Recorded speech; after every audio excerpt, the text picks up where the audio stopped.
Tanda-tanda Sadil Ramdhani dicoret sudah ada sejak timnas Indonesia dihajar Iran. Bukan sekadar penilaian teknis.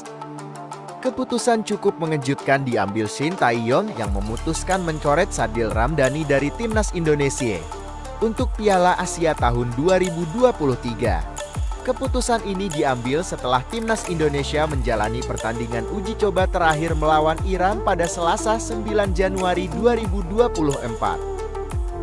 Nama Sadil Ramdhani tidak diikutsertakan bersama Arhan Fikri. Padahal nama Sadil sebelumnya masuk dalam daftar 26 nama yang didaftarkan timnas Indonesia ke Piala Asia tahun 2023. Di sisi lain, justru Adam Alis yang tidak masuk list kini masuk skuad final Piala Asia tahun 2023. Tidak terlalu jelas alasan spesifik dari Shin Tae-yong mengenai keputusan ini. Ketua Badan Tim Nasional, Sumarji menjelaskan, bila pencoretan Sadil berkaitan dengan faktor teknis. Ya betul Sadil dan Arhan dicoret, kata Sumarji. Pertimbangannya adalah teknis. Ada kriteria-kriteria yang dinilai oleh Coach Shin Tae-yong. Penilaiannya itu mulai dari teknis sampai strategi. Tambahnya, Bolasport.com memprediksi bila faktor teknis bukan semata-mata penyebab dikoretnya Sadil.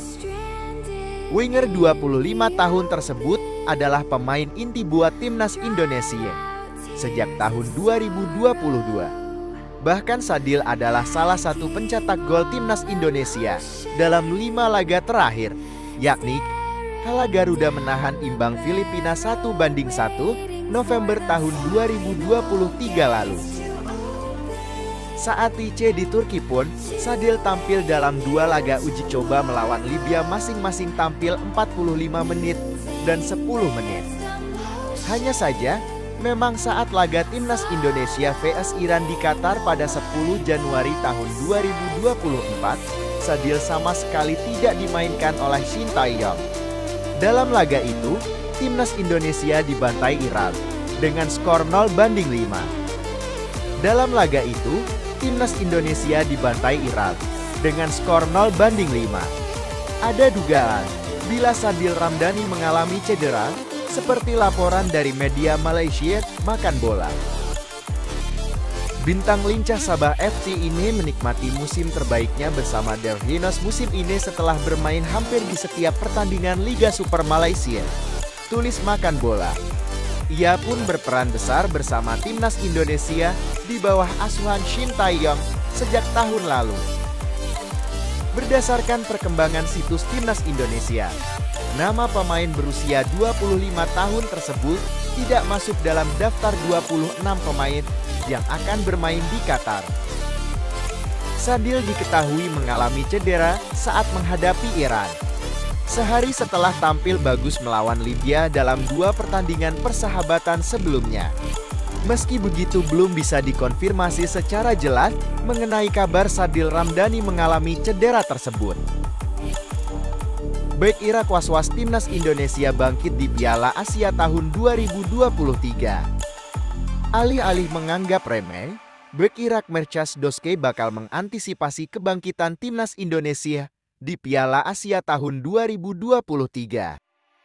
Timnas Indonesia akan jadi lawan pertama Irak pada babak penyisihan grup D Piala Asia tahun 2023 pada 15 Januari mendatang. Karena itu Doski tak ingin menyepelekan skuad Garuda. Grup ini sulit.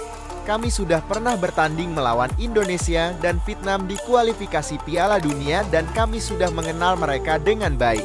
Tapi kami harus melupakan segala pertandingan yang sudah dijalani melawan mereka, karena ini kompetisi yang baru, sehingga semuanya harus dimulai dari awal, kata Doski dikutip dari Win-Win.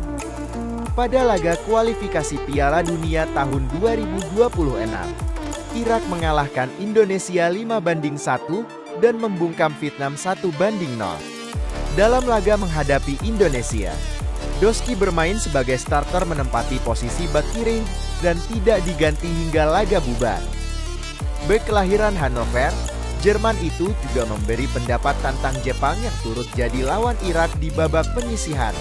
Menurutnya, Jepang merupakan tim yang sangat kuat dan sulit ditaklukkan di Piala Asia kali ini. Jepang adalah tim yang sangat kuat karena mereka punya pemain hebat. Mereka pernah mengalahkan mantan juara Piala Dunia, Jerman, dan banyak tim Eropa lainnya.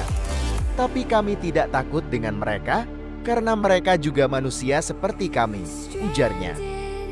Kami bisa bersaing dengan mereka karena tim kami juga sangat baik. Saya percaya sepenuhnya kepada tim dan para staf, serta saya yakin dengan persiapan dan analisis yang sudah dilakukan kami bisa lolos dari grup, ia menambahkan. Lebih lanjut, Doski membawa-bawa kejayaan Iran di Indonesia pada Piala Asia tahun 2007. Kala itu, negaranya berhasil meraih gelar juara untuk pertama kalinya usai menang 1-0 atas Arab Saudi di Stadion Gelora Bung Karno, Jakarta. Itu adalah sejarah bagi Iram, sangat menakjubkan memori 17 tahun lalu. Karena itu kami ingin mencetak sejarah baru dan kami bisa mendapatkannya, ucapnya. Kami bisa memenangkan gelar juara dengan meminimalisasi kesalahan dan menorehkan kemampuan terbaik untuk bersaing dengan para kompetitor. Marahnya Shin Tae-yong saat timnas Indonesia dianggap remeh. Pelatih timnas Indonesia, Shin Tae-yong optimis timnya bisa menembus 16 besar Piala Asia tahun 2023. Seperti diketahui, target tersebut sudah disampaikan oleh Shin Tae-yong sejak jauh hari. Bahkan, skuad Garuda mengincar 4 poin dari babak fase grup agar menjaga asa lolos ke babak selanjutnya. Tentunya, menghadapi Jepang, Irak, dan Vietnam bukan hal yang mudah di turnamen ini. Shin Tae-yong menjelaskan bahwa target terdekat mereka adalah mencapai babak 16 besar. Selanjutnya, secara bertahap Witan Sulaiman DKK akan menghadapi tantangan ke depan. Namun, fokus utamanya tetap memberikan hasil terbaik di fase grup. Setelah kami mencapai babak 16 besar, kami akan fokus untuk maju ke perempat final. Kami akan mempersiapkan diri untuk turnamen dengan mengambil satu langkah demi satu langkah, kata Shin Tae-yong dilansir bolasport.com dari laman Donga. Berbicara tentang target tersebut, banyak pihak yang meragukan. Apalagi, ranking FIFA Indonesia cukup jauh dari lawan-lawan dari grup D. Saat ini mereka ada di posisi 146 ranking FIFA. Menariknya, pelatih berusia 53 tahun ini menilai bahwa kondisi tersebut membawa mereka jauh dari tekanan. Pemain hanya dituntut untuk memberikan kemampuan terbaiknya di lapangan. Saya tidak peduli dengan peringkat FIFA. Faktanya, peringkat yang rendah menghilangkan tekanan dari saya dan para pemain, tegasnya. Shin Tae-yong juga sudah membahas hal ini dengan semua pemain. Menurutnya, posisi di ranking FIFA hanya angka dan tidak mencerminkan kemampuan skuad Garuda. Mereka masih memiliki kans untuk lolos dan membuat kejutan di ajang ini. Saya juga mengatakan kepada para pemain, peringkat FIFA hanyalah angka. Saya rasa kekuatan Indonesia tidak serendah itu, pungkasnya.